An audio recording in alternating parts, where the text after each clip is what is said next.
Hi, everybody. We are getting set up here. Hi, everybody. Join us. Hi, Mia. How are you? Let's see if I can.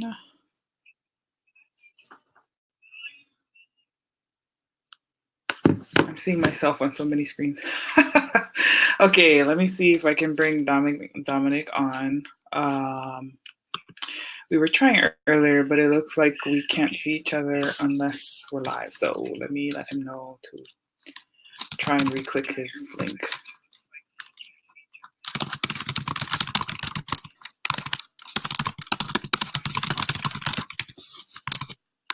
Bear with me.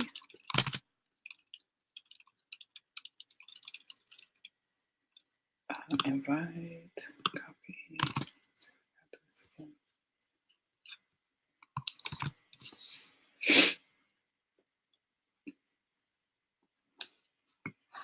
Hi, Larry.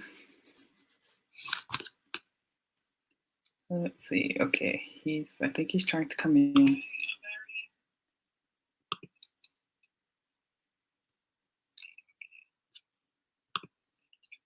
How come I cannot chat? Guess I can see comments.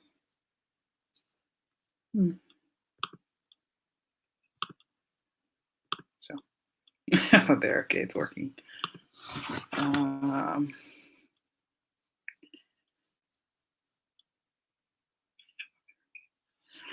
Okay, so welcome to our third creator spotlight in our series that we're doing for Fishing Day with Papa Ray, which is our children's book story available on Kickstarter. We have 10 days left in the campaign, and I'm so excited. We're making good progress. But we are over the halfway hump, and time is going to start to go more quickly now.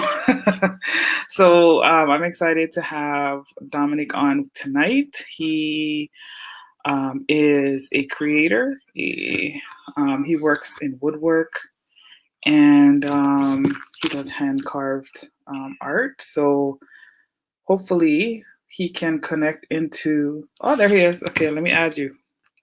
There he is. There, hey. There we go. I told you, I old school. Let me see. Okay, now. Let me. Hold on. Yeah, come on, what? Oh, I guess that is it. I don't know what this thing is. Oh, there. Okay.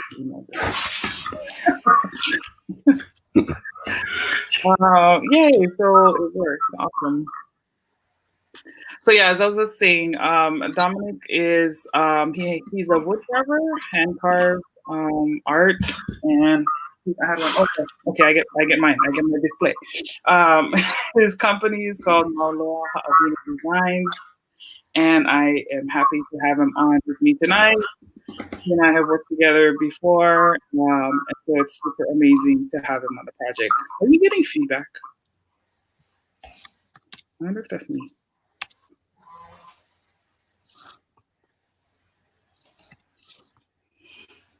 Can you hear is my audio okay, or are you getting feedback from it?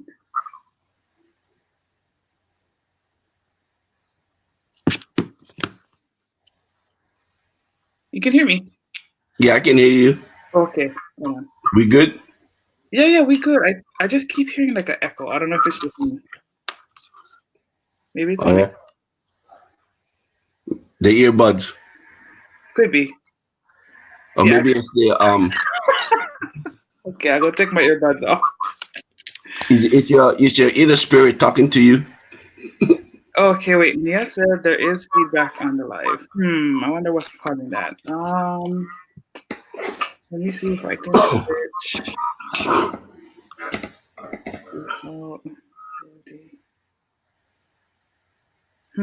Oh, you know what? I might be this. Let's see. No. What the heck? Sorry, guys. I'm not sure what's going on. Internal mic. Speakers. Okay, how's that?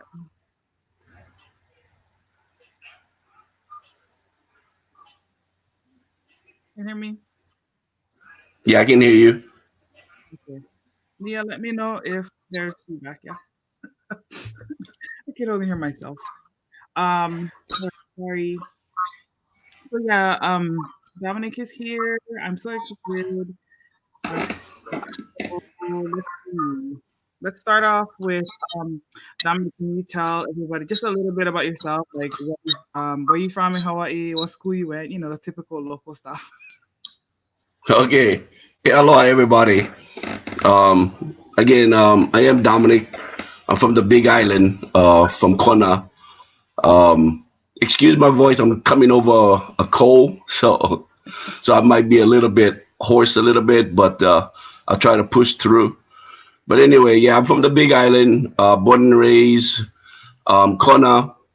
Went to Kona from elementary school all the way to high school. So you know how Big Island, we go from one school from the beginning and we end in the same school at the end. So um, my family is the Acol family.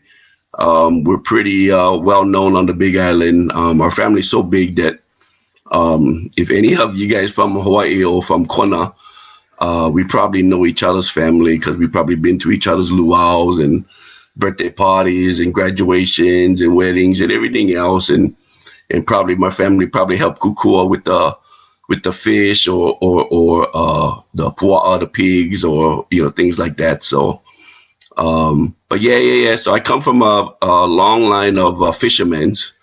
My whole family, grew up learning how to fish, dive. One of our biggest specialties was diving for taco. Oh, That was one thing. That was one thing that I would never ever forget. That was passed down from all my, from my dad, my uncles, my cousins, and it always got to a point where we always used to compete against each other, especially when we dive.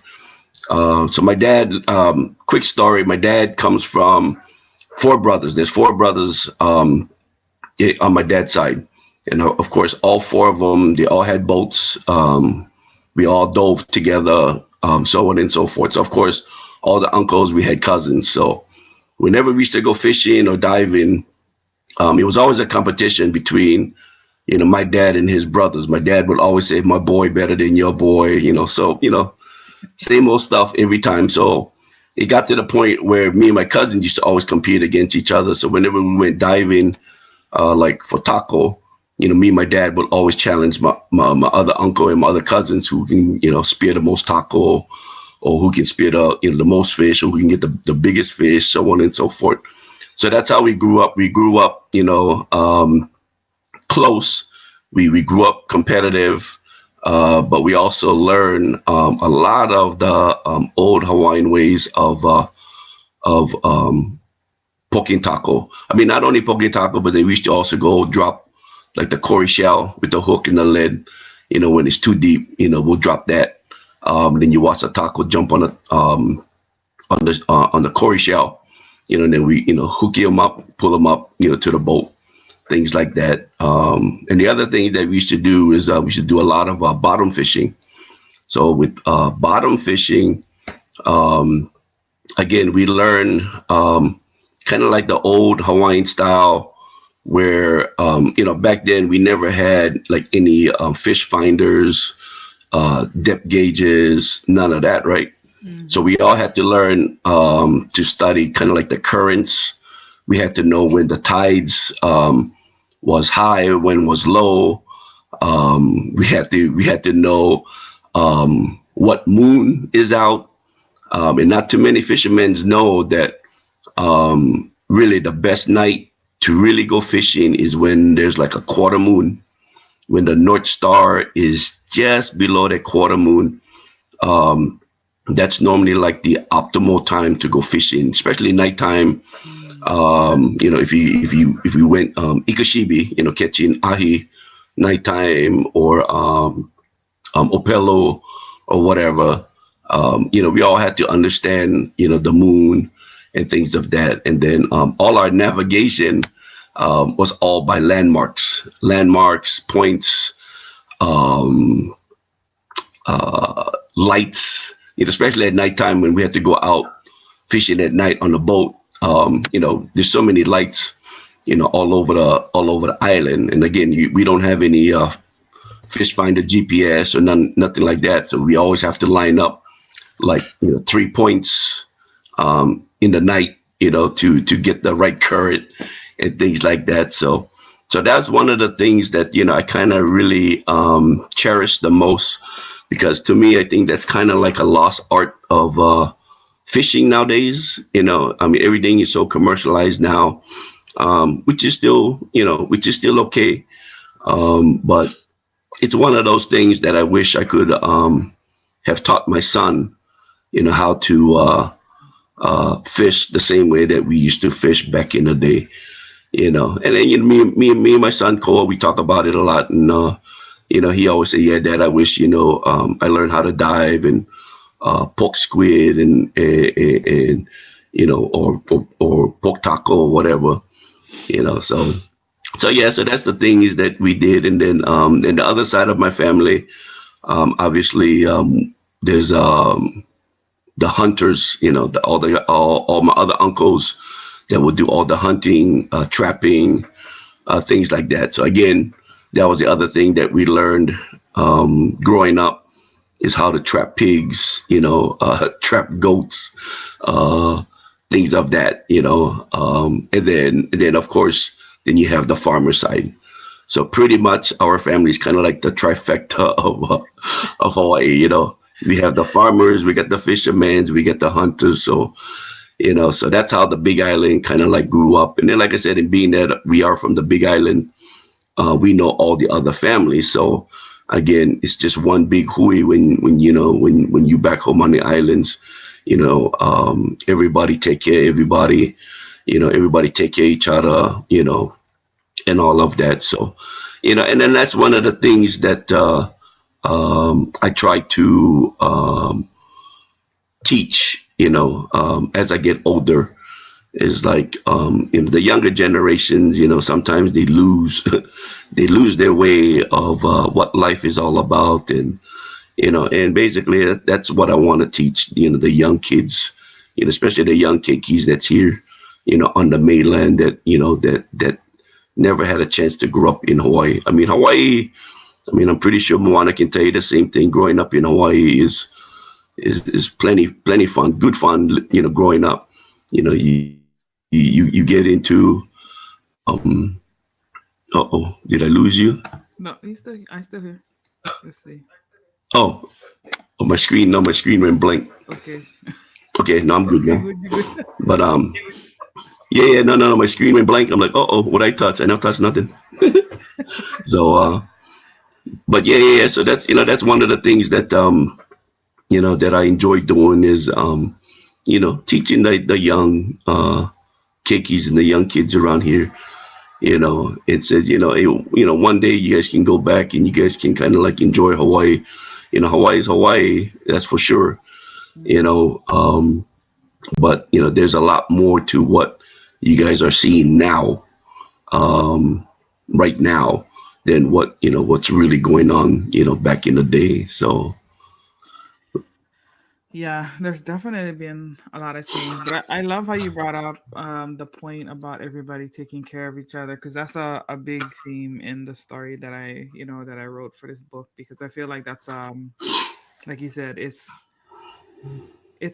can be lost, especially if you move away from home and you're not quite as connected to just the everyday daily kind of way of life. Yeah.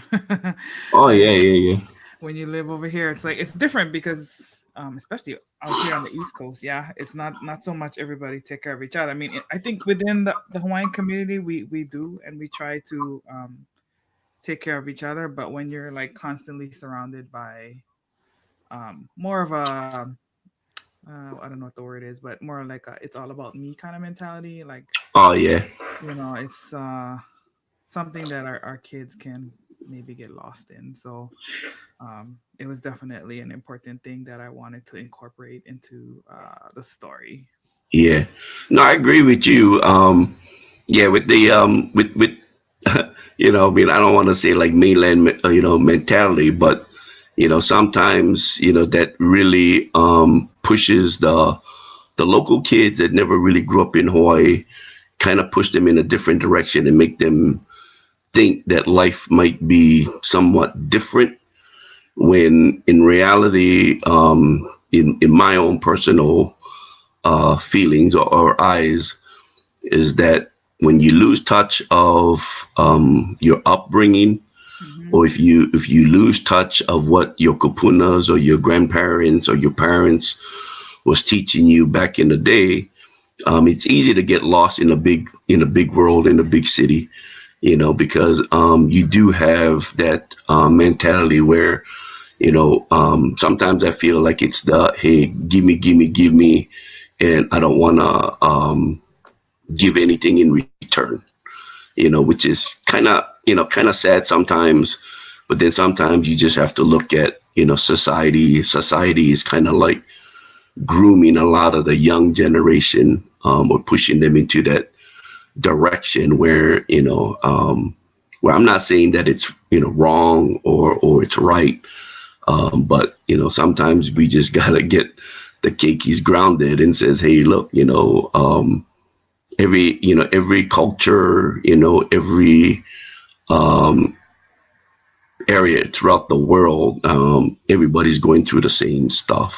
Yep. But like I said, if you go back to your roots, and if you sit down and that's one of the things I enjoy when my grandma comes to visit, or when I go home to visit, and I get to sit with the elders, and we talk story, and then of course when you start talking story, you're always going to come up with the olden day story, like, hey, you remember when we used to do this, or you remember when we used to do that, and that's when you kind of have a better feeling of what Hawaii was all about.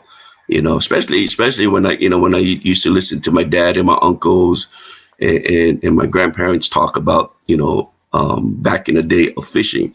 So back in the day when I was fishing, I have a lot of stories. But then when I hear their stories when my dad was growing up and my uncles was growing up at my age, it seemed like fish and lobsters and everything else was more plentiful than what we had today. But still today, um, the resources are still there. I mean, the opihi is still there. The ama crab is still there. You know, um, maybe the taco grounds got wiped out a little bit, but still get taco.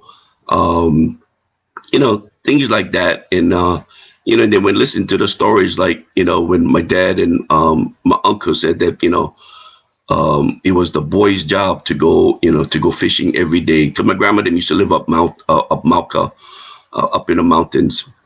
So, so one of the stories that my dad and my uncles used to always tell us, that they used to have this one donkey that they used to always pack this donkey, and that's how they would haul all of their supplies, water, their necessities to get down to the beach. But in reality, the necessities was probably like a 5 pound bag of rice, and their dive gear. And first thing that they did is that they said they go down to the beach, they set up camp. First thing they set up camp, they in the water diving for fish that night, because Yep. that's what they was eating. Then while one person was maintaining the camp, they were probably the one just cooking the rice, and then maintaining the camp, while the other brothers went in the water to get fish so they can eat that night. And then again, that's the kind of stuff that I remember doing and growing up.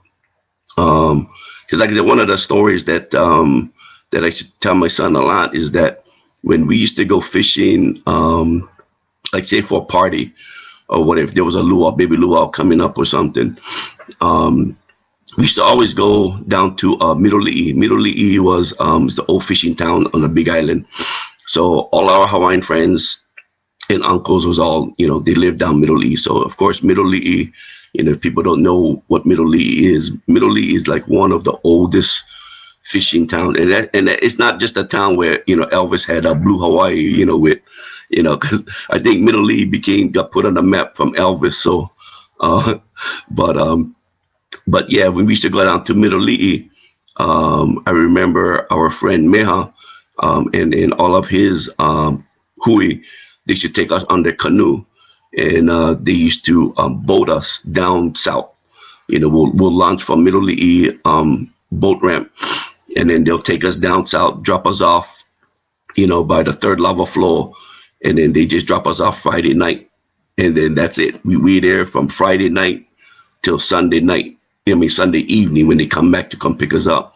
So the whole night from Friday to Sunday, all we was doing was fishing, picking opihi, catching ama crab, night diving for lobsters, things like that. And then that's how we got all our fish. And then, and they come Sunday, they come pick us up, on the canoe, bring us back to Middle East town. And then that's when we go, all the families are already waiting for us, at the beach, all the aunties, uncles, sisters, cousins, everybody, helping unload the canoe, unload the fish, everybody cleaning the fish, kanikapila singing, just making any kind, so those are the kind of days that you kind of really, really miss, um, doing that type of camping. And then on top of that, that's when you start learning more about the land too. Because when we used to go fishing at night, I don't know about you, Moana, but there was no whistling at night. Yep. You know, you couldn't whistle at night. And then if we were walking, catching ama crab, we already knew where there were like certain heiaus, along that path. We would always have to stop, show respect, and then move on, and things like that. We always was taught to always respect the ocean, never turn your back to the ocean. Only take what you're gonna eat. Don't overfish. Don't over crab or none of that. You just take what you guys are gonna take, and then make sure that what you take in is going to be the matured Yeah. opihis or matured ama crabs, things of that. Just don't rape everything and say, "Oh, I'm gonna take every small opihi that you can see." You're gonna be selective and things like, and then that's part of cultivating the ocean too. Is that, and then that's part of showing your respect. That's again, that's the kuleana of growing up. So, but yeah. I love it. Everything you're talking about is like making me so nostalgic. I'm like, oh, especially like the nighttime fishing. That was like fun for me. Like I feel like at night is when you get the big yanks. I don't know what it is Oh about yeah. night fishing, but that, and then yeah, crabs too. Did you guys do I don't know about Big Island, but was there a good supply of kona crab? Oh yeah. So yeah, we get the Kona crab grounds.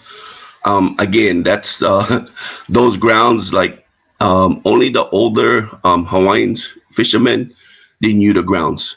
One of my good friends, his dad was like probably like one of the best Kona crab fishermen out there. They knew the grounds quite well. And then I think there was a couple of times I think my dad went out and went Kona crab fishing with those guys, trying to learn the grounds. So yeah, so like those families that knew the Kona crab grounds, they knew it well. Just like my family, they knew like the Opakapaka grounds, the Onaga grounds, things like that. Like all the ahikoas, Mm. a lot of the local Hawaiian fishermen, we knew all the ahikoas, while everybody else was trying to figure out because the ahikoas is only so big, right? So you have to be in like the right spot to drop stone. If you drop stone in the right spot, you're always gonna catch ahi. But like all the other new fishermen, they will be on the outside of us, you know, wondering how come they're not catching anything. Because again, you gotta know the points, and you gotta know when to drop, where to drop, and in the current. So, so that's the thing and that's one of the things that was good, because everybody teaches everybody how to fish. And I think most families too, most fishermen families, they all had their specialties too. So like most of your Opelo fishermen, they don't normally go bottom fishing, because they're the Opelo fishermen. So all they're doing is catching all the Opelo. So they're the ones who's doing all the dry Opelo and all that kind of stuff. So of course, one hand feeds the other. So of course, we always make good with the Opelo fishermen, because that's our bait. So they would give us bait, and then in return, when we catch ahi or whatever, in return, we give them ahi, or whatever we catch in return. So again, so it's always been like that on the Big Island. One hand, feeds the other, Mhm. so on and so forth. So, and again, I mean, I believe till today it still exists, but it's probably not at that magnitude that it used to be, back in the day. So, but yeah. That's awesome. Yeah, you're taking me down so many memories right now. But absolutely, I like that you also brought up like being selective and only taking the mature, the mature fish, the mature OPHs, all of those. That's a big part of how we're able to maintain a sustainable society. Is not, not uh being greedy and not Right. taking a lot of babies, because it's a very Yeah. selfish mindset when you look at it like that, because there are, our future generations. We talk about that. It's like the whole struggle on the Mauna right now. It's like the kupunas are fighting because it's not only for us, it's for the generations that are coming. And the actions that we as the older generation, whether you're the elder kupuna or you're like middle aged like us, everything that we do is gonna affect the younger generation, and we have to think about them too. Right. Yeah, I agree. I agree with you 100% on that one. And like you said, what's happening up in Amana, there's a lot of stuff that, I guess now it's coming to light.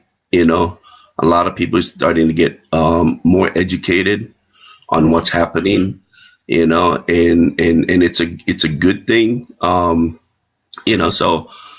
I tell, I've been preaching to Koa and Kaui.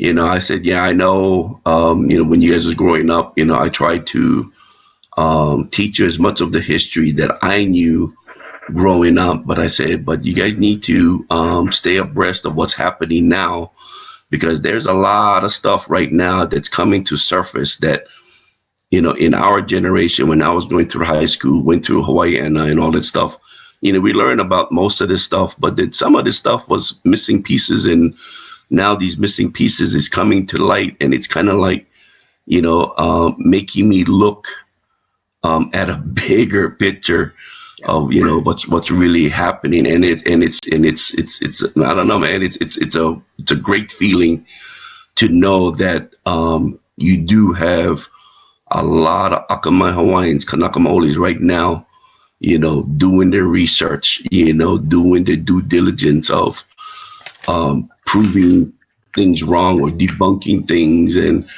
whatnot. I mean, it's just, to me, it's just phenomenal what's going on up in the mountain right now. And like I tell everybody too, I said, one of the things I wish um, I could do, and it's still possible, is that, I wanna be part of that. I keep telling the wife, I said, this is a once in a lifetime thing. I mean, just to go up there, to sit in one of those classes, to just Yeah. get educated. It doesn't matter on who you sit with. Um, all of the leaders that's up there, they got a lot of good knowledge that they're passing on to these generations that, to come. And I think the young generations, throughout Hawaii now, especially on the Big Island. I mean, they're really, really seeing the light. So, and that's a good thing. That's a good thing, you know. So I praise all of the leaders up there. You know, I praise all the kapunas up there that's passing on that knowledge, and you know, making sure that only the right knowledge is being passed on, you know, the right way. You know, and I think they're doing it the right way too, where you know they're not, you know, trying to disrupt anything or nothing. You know, they're trying to keep it as peaceful as possible, and you know, it says, hey, look, you know, there's a protocol that everybody's got to follow, and you know, if you're coming up here just to cause trouble, then we don't need you. You know, Right. so you know, Yeah, that the positive messaging and it's like every day I'm like, oh man, I wish I could be, be on a mountain because I want to learn. I want to sit in those classes too.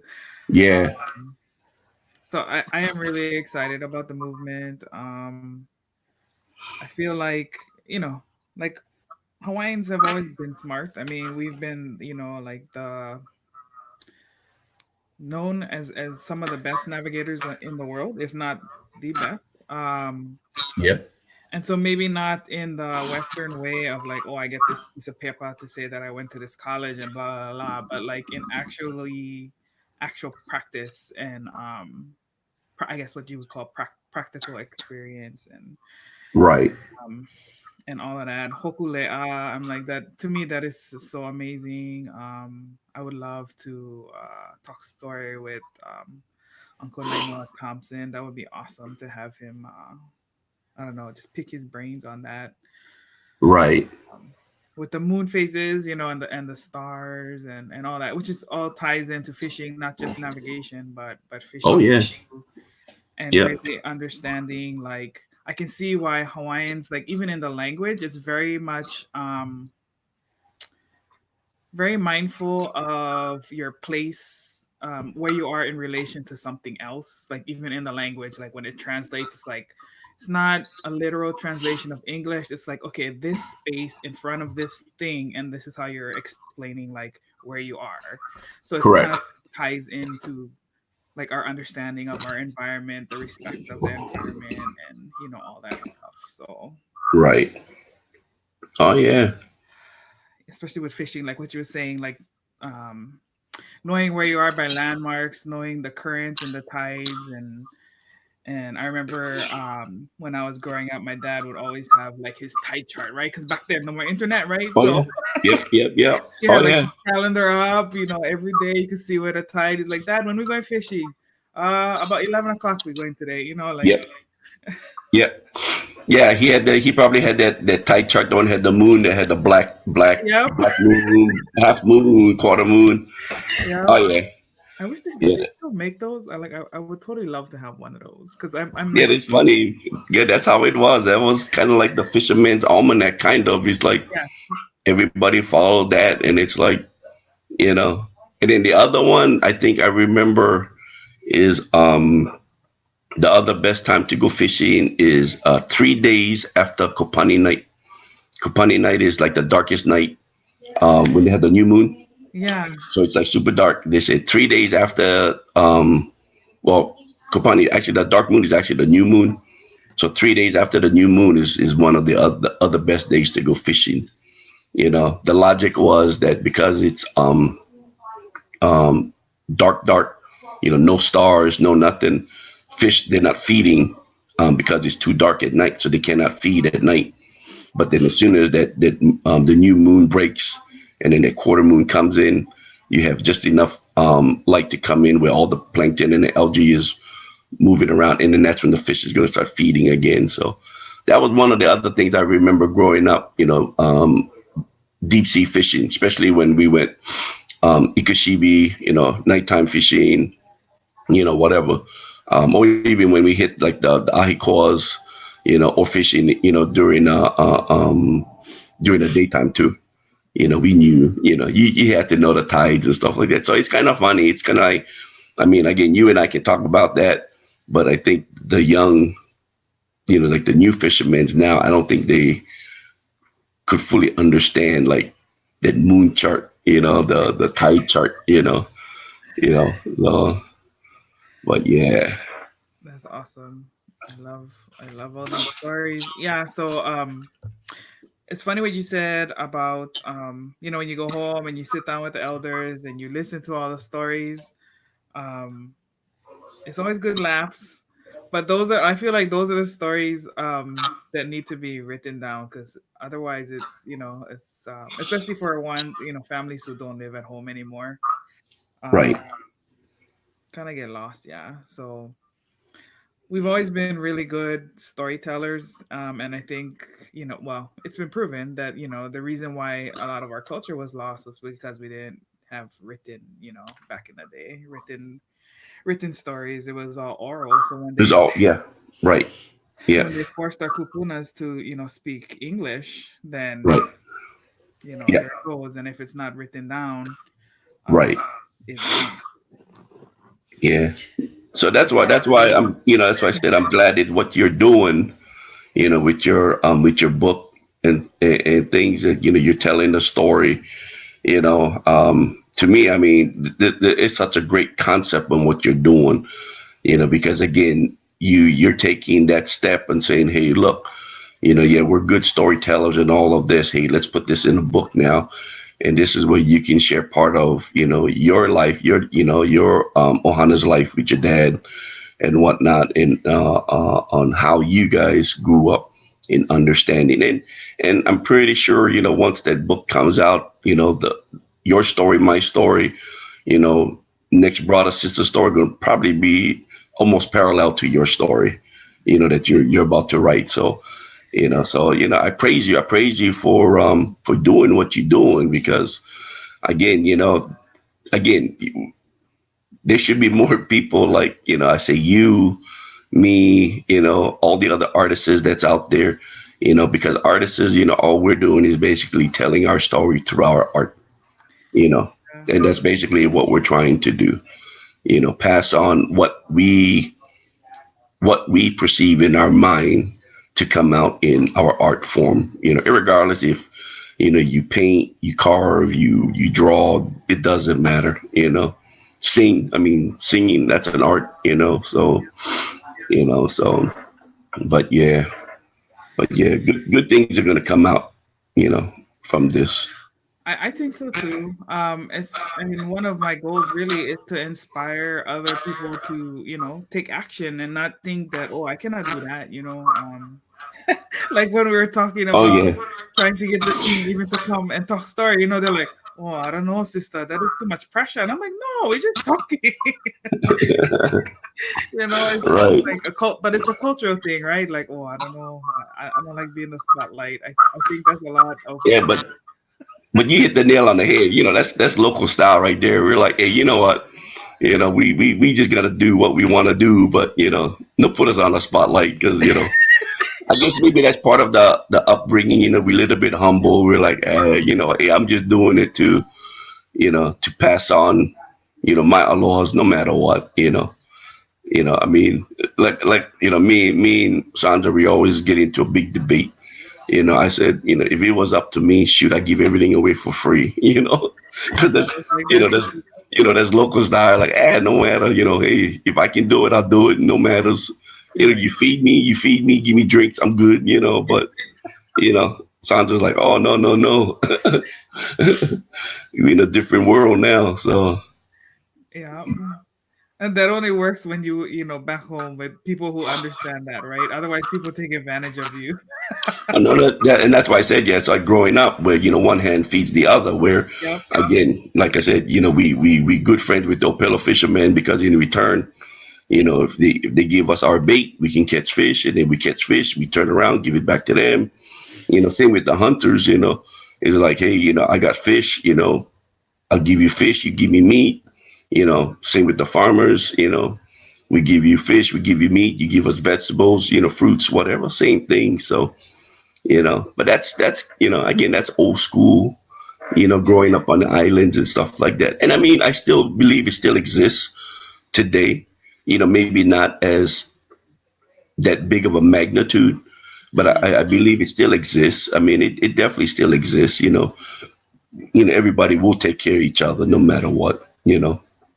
So Yeah. Absolutely.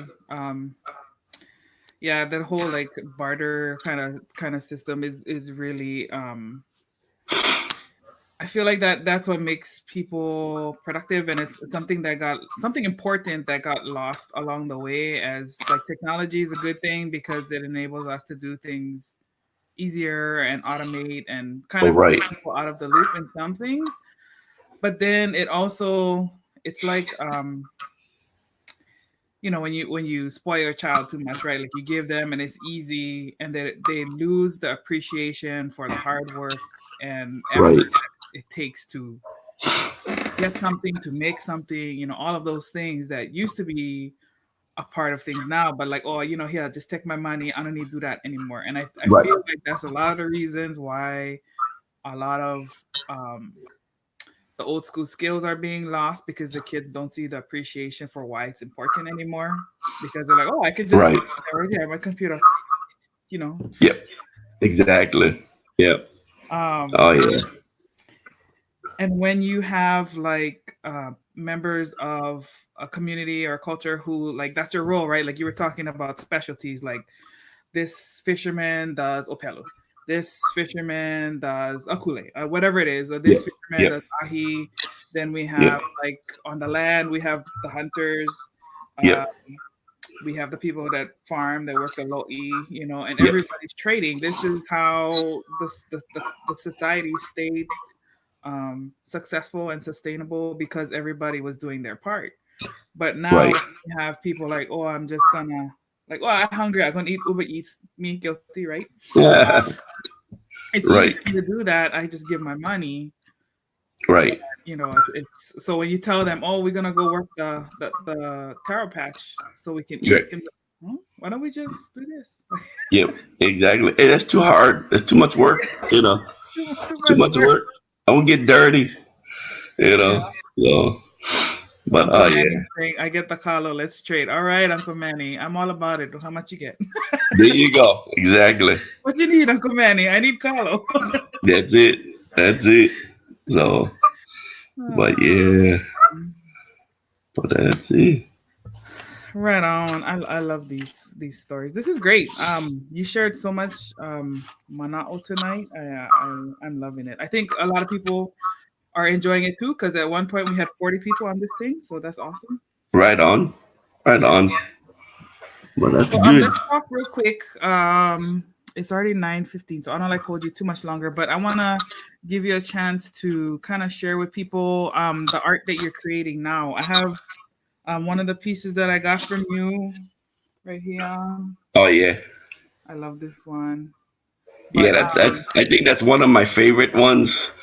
So yeah, so um that one obviously you can tell that was inspired of what's happening, up in Mauna right now.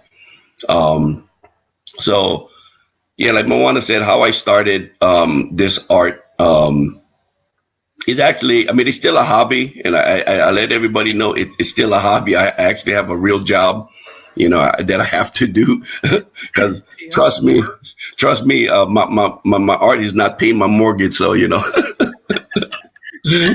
but but but yeah, so how actually I got started with my art, me and my son Koa, uh, we just started doing like the Koa Hawaiian island chains, the wall mounts. So that's what we started with, and it was just something small because somebody asked, like, hey, hey, uncle, can you make me one of these islands? Well, actually, let me go back. What started it was my daughter Cowie. So my daughter Cowie, when she first moved out of the house and got her own apartment, she said, "Hey, Dad, where did you get the Hawaiian islands from that I have hung in my foyer?" And I said, "Oh man, I bought that when I was in Hawaii years ago." Hmm. And she goes, "Can you make that?" And I go, "Yeah, I can make that if I could find the core wood." So I said, "Okay, well, let me find out if I can find the core wood." So I did, I went on the internet and whatnot, and lo and behold, believe it or not, I found the core wood at this exotic lumber yard in North Carolina, Raleigh, North Carolina, that they actually carried this core wood. So of course I called um, the lumber company, and I said, "Hey, look, I'm on your website, and I see that you have this core wood." And they go, "Yeah, we have it." And I said, I said, "Hey, look, I want to purchase this wood, blah blah blah blah." So I ended up buying that wood, and I just bought a small sheet where I was able to make two islands out of it. So of course, the first one went to Kauai, and then of course, social media. I posted it on Facebook. Says, "Hey, congratulations for my daughter moving out. I made this Hawaiian islands for her. Blah blah blah." Next thing I know, my Facebook page blew up. People's like, "Wait, you make those?" And I go, "Well, yeah, I can. But again, I have to find the core wood, number one. If I can find enough core wood, well, yeah, I can make these all day." So, of course, I made two, right? So the first one went to Kauai. The second one, my sister immediately texts me, "Brother, I hope one of those islands is for me." And I go, "Oh, yeah, no worries, sis. This one's for you." So, of course, gave it to my sister. So that's how we kind of got started. So I mean, that's when people started asking me, "Hey, I want to order one. I want to order one." Blah blah blah. So that's how we started doing it. So that's what me and my son Cole was doing for a while, just making the Hawaiian Islands. Then it wasn't until Bruce and Lori Goopster, good friends of ours. She's from Kailua area. Bruce retired. I want to say he retired Navy. I want to say he retired Navy. Um, but both kids, they used to do taekwondo together and all this kind of stuff. So that's how we met Bruce and Lori.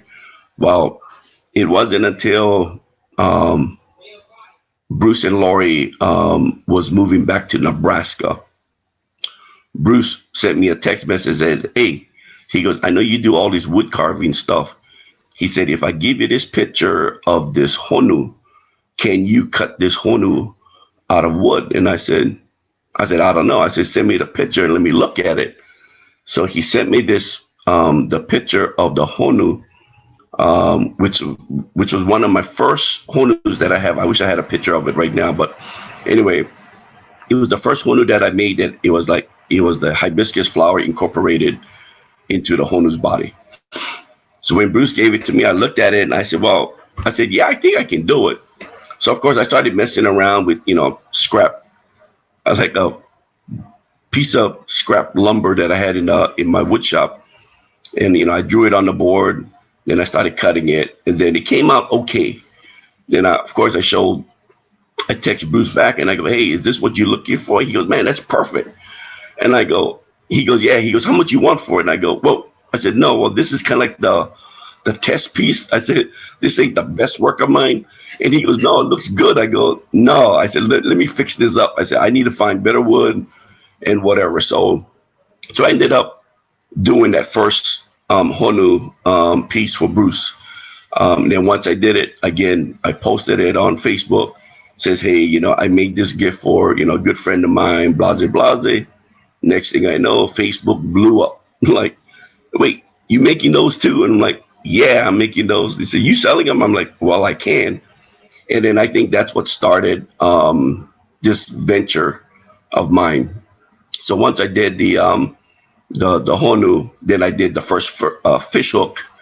And I think you have one of them now, Moana, one of the fish hook, the one I just did.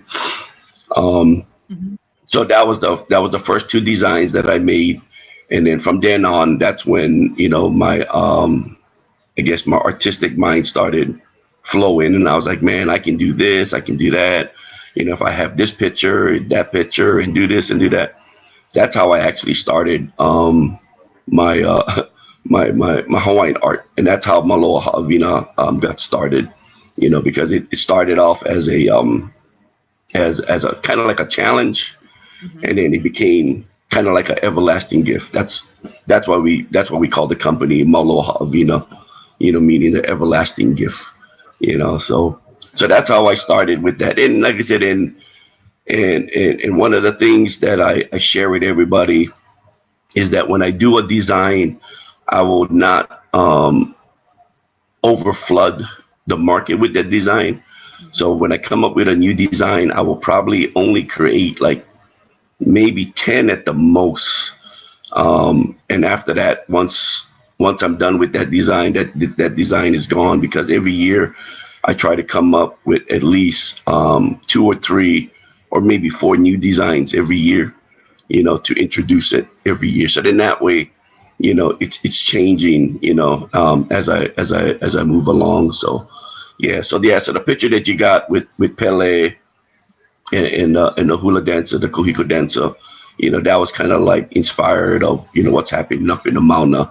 And then of course I did all my warrior ones this year too, because again, that was kind of like depicting the Kiahis, the protectors of the Mauna and things like that. So Yeah. that's what started it. So yeah, so just to give you guys a heads up, hopefully by next year, well, I already have a couple new designs already in my mind right now. So it's going to come to life probably within the next couple of months, and it'll probably get introduced, next year, the beginning of the year. So we'll see. Uncle But Benny hey, says, can you cut a wood one for the Kukia Imana logo? oh no, that one too easy. Can Down can, and it was funny because so with this logo, right? Yeah. I was gonna incorporate that logo in my next creations. You Right. know, like I was gonna do something like that. Or do the triangle one. They have that other triangle logo. I was gonna incorporate that. Yeah, I was gonna incorporate that into the somewhere into that picture and things like that. And Maddie, no worry, I'm working on your Kaula one. I'm still working on it, so you know, bear with me. So, but yeah, so that's Love it. that's that's how I started. That's how I started my art. Yep, that's usually how it does start. It's kind of how I started with my clothes too. I just wanted to make, stuff for me because I never like wait till I go home to get new clothes. Right. Um, I was just making for me, and then every time I would wear it, people would be like, "Oh, where you got that from?" Yep. Um, and I'd be like, "Oh, I made them. Oh, can you make for me?" Yep. Sure.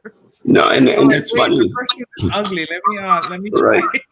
Yeah. No, it's funny that you said it because like with the Hawaiian art, one of the biggest downfalls of living on the mainland is that we can never find Hawaiian art anywhere. So, Yep. and I'm guilty of it too, because every time when I go home, that's when I'll start purchasing a bunch of my Hawaiian art. And then you got to pay an arm and a leg to get it shipped back.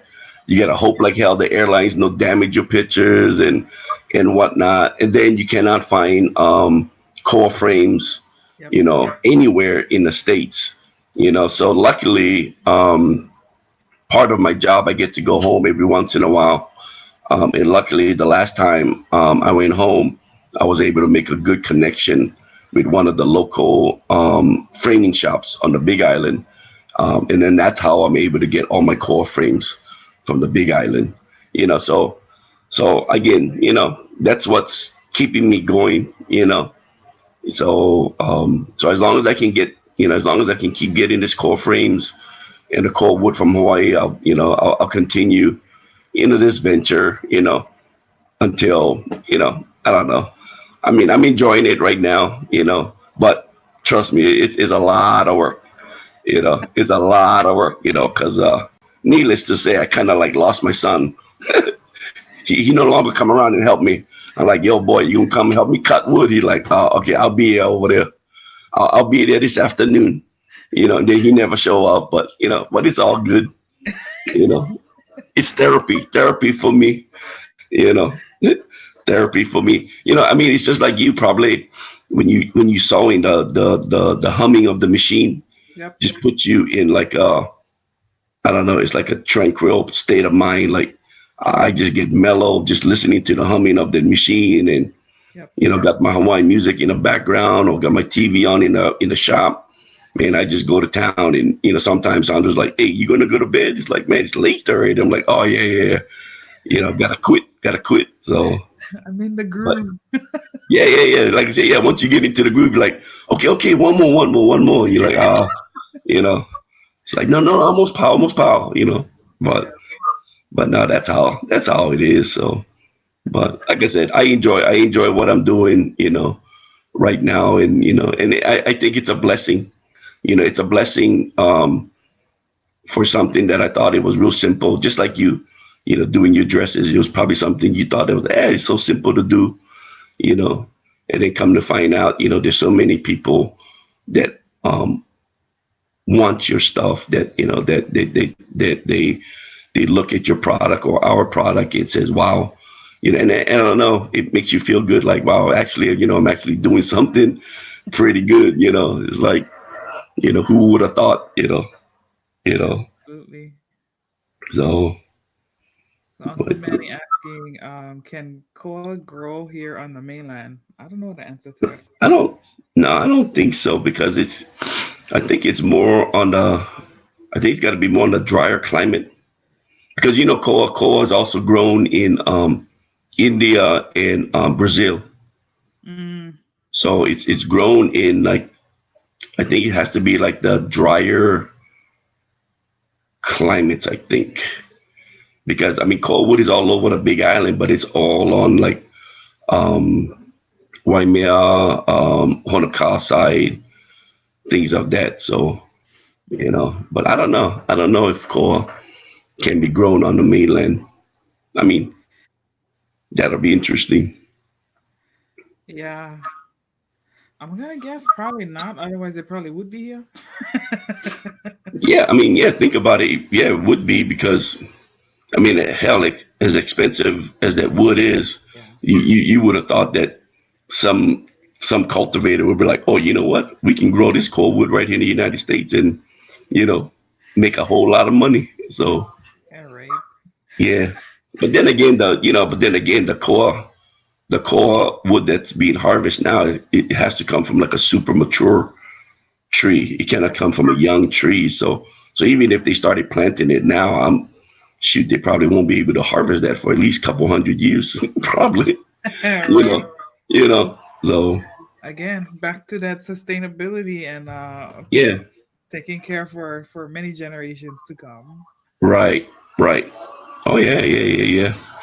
Uncle But Manny said he might need to smuggle a plant or a tree to Virginia.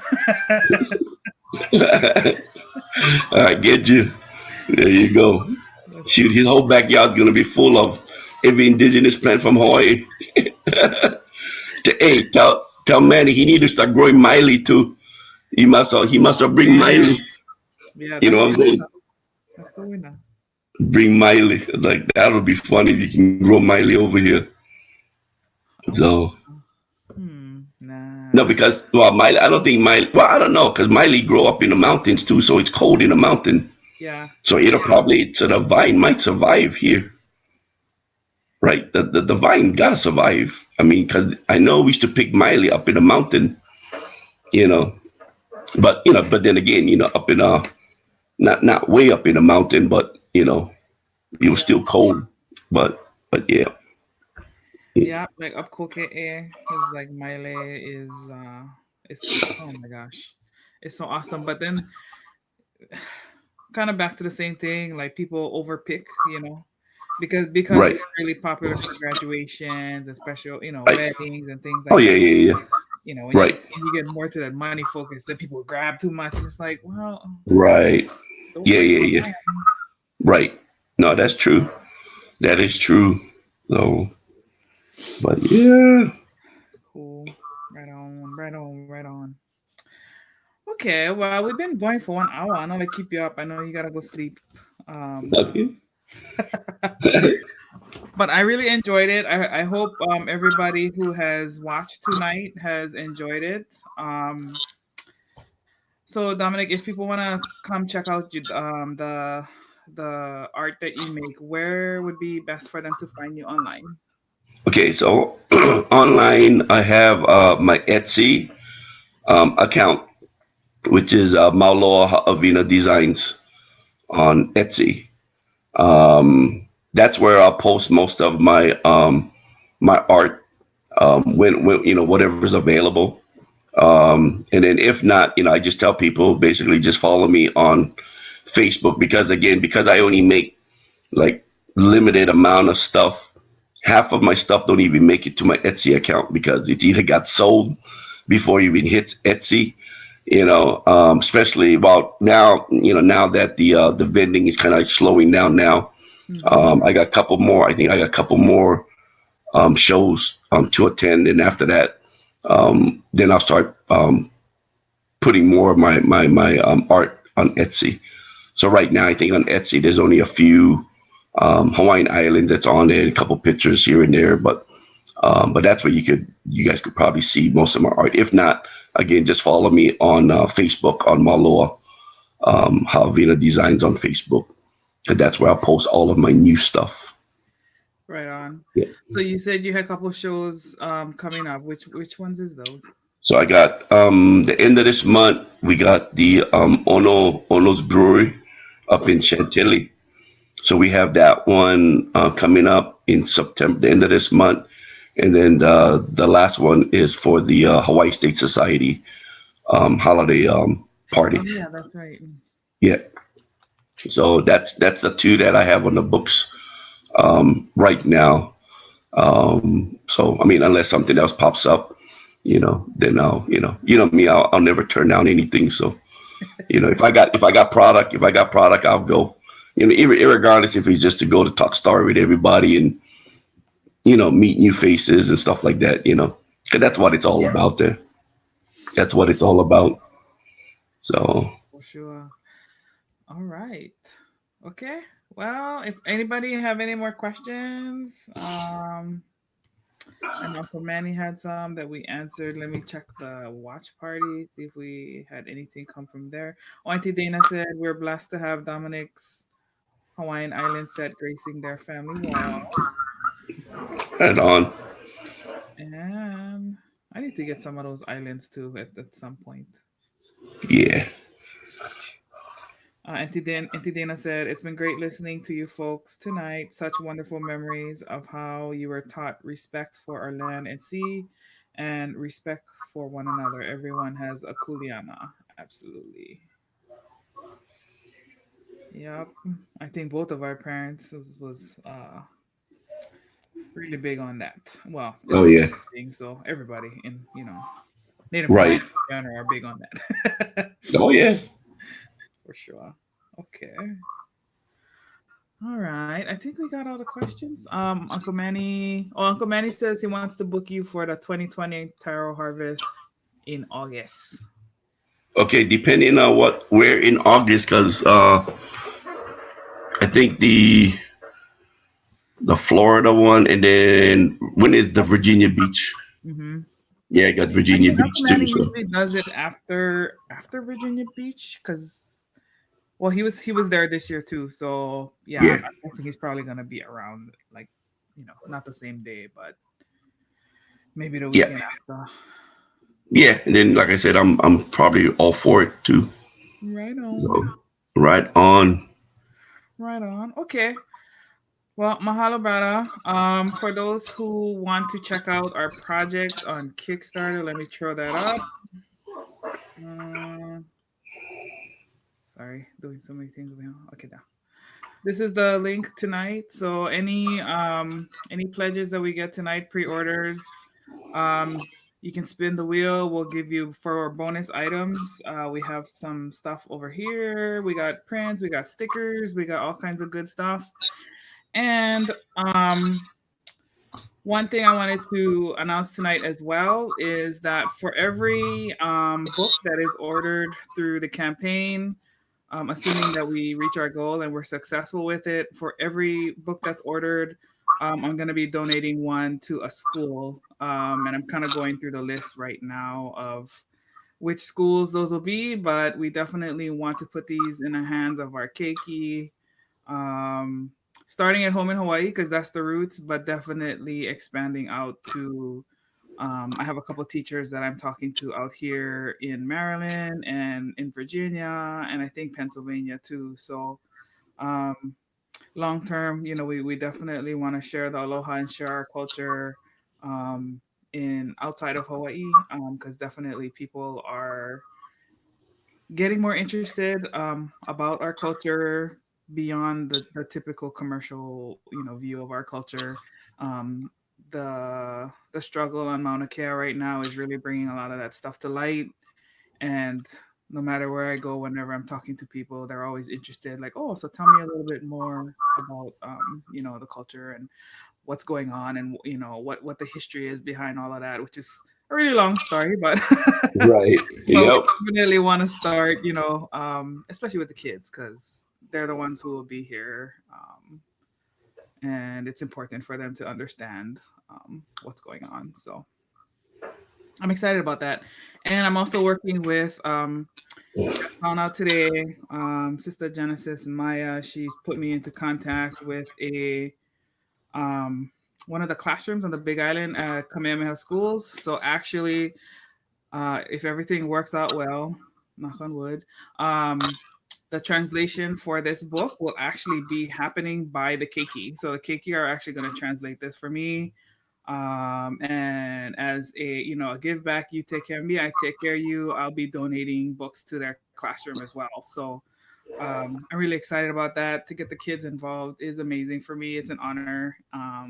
And so I just want to thank everybody who has supported so far.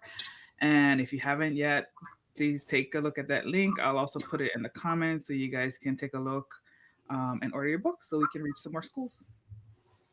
Right on. Anything else, brother, before we sign off? No, I'm good, sister. It was good fun. So hey, it wasn't as bad as I thought. So I survived. Yeah, you did amazing. You did fine. Nah, me make anything. Episode 1 in the books. Ready for the next one. I think we're gonna have to collaborate on another book. I think because when you was telling me stories, like, oh, we can write about that. Yeah, there you go. Oh yeah. Oh yeah. There you go. Right on, sister. All right, brother. Take care. I'll talk to you soon. Okay, you too. Okay, aloha, Aloha. everybody. Bye. All right.